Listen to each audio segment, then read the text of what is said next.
Sebelum dunia punya Google Maps, sebelum bumi dipetakan, sebelum manusia mengenal batas negara, ada 7 bangsa, 7 negara yang sudah berdiri, hidup, dan bahkan membentuk sejarah dunia. Mereka sudah ada ketika peradaban baru mulai belajar menulis. Ini adalah kisah negara-negara tertua di dunia yang tidak hanya bertahan, tapi membentuk wajah dunia modern. Sebelum kita mulai daftar 7 negara tertua, kita perlu jawab dulu satu pertanyaan penting. Apa yang dimaksud dengan negara tertua?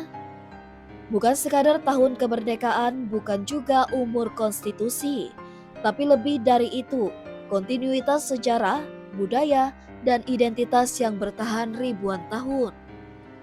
3 kriteria utamanya adalah: 1. Ada struktur politik atau pemerintahan yang terverifikasi secara historis. 2. Identitas kebudayaan dan sistem sosial yang terus berlanjut, meski bentuk pemerintahannya berubah. 3. Diakui oleh sejarah atau arkeologi sebagai entitas berkelanjutan.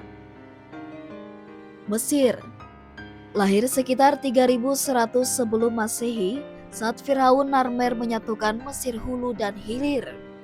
Inilah negara pertama dalam sejarah manusia yang tercatat memiliki sistem militer, birokrasi, dan agama resmi. Dari piramida Giza hingga lembah para raja, Mesir membangun warisan yang tidak bisa dilupakan. Mesir modern adalah kelanjutan dari ribuan tahun sejarah kerajaan dan penjajahan. Tapi identitas geografis dan budayanya tetap bertahan hingga hari ini. India, rumah bagi peradaban lembah Indus sejak sekitar 2500 sebelum Masehi. Dari Mohenjo-daro hingga teks-teks Veda, India bukan hanya tempat tapi konsep peradaban. Meski dikuasai oleh berbagai kerajaan, Maurya, Gupta, Mughal, dan kemudian Inggris, India sebagai identitas budaya dan spiritual tidak pernah hilang. Bahkan kata India sendiri berasal dari Sungai Indus dan disebut sebagai Rig Veda, teks suci yang berusia lebih dari 3000 tahun. Cina dimulai dari dinasti Shang sekitar 1600 sebelum Masehi dengan rekam jejak birokrasi tertua dan sistem tulis Hanzi yang masih digunakan sampai sekarang.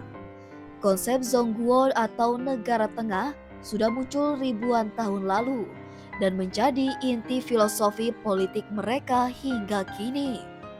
Dari kekaisaran ke republik, dari perang saudara ke revolusi komunis, identitas Cina tetap bertahan secara geografis dan budaya.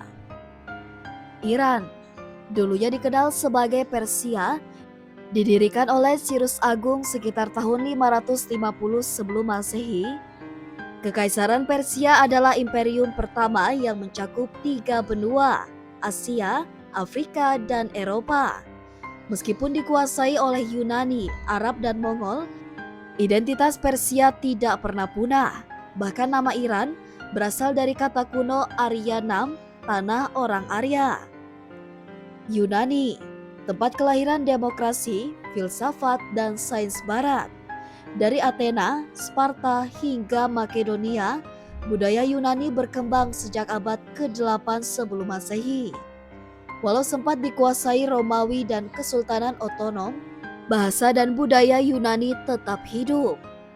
Negara Yunani modern lahir tahun 1830 setelah Perang Kemerdekaan. Tapi warisan budayanya sudah berlangsung lebih dari 2 milenium. San Marino, negara mungil tapi penuh sejarah, berdiri tahun 301 Masehi. San Marino adalah republik tertua di dunia yang masih eksis hingga sekarang.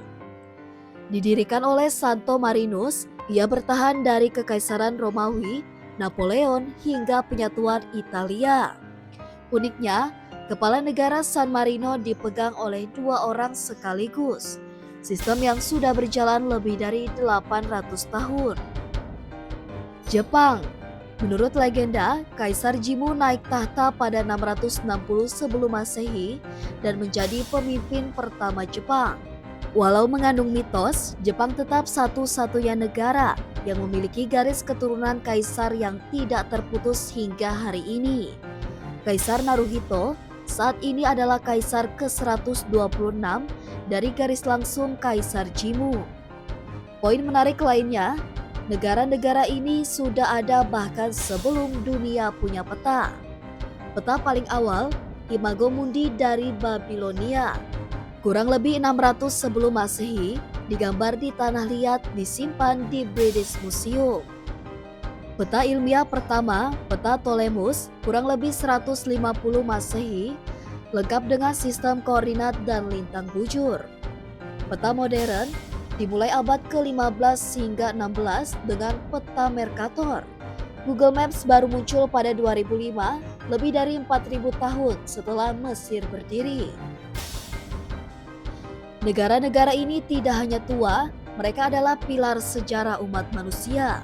Mereka sudah melewati perang, invasi, kolonialisme, revolusi, dan teknologi.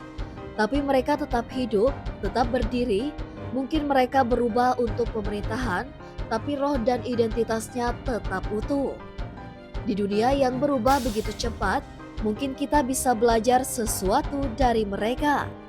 Bagaimana caranya bertahan?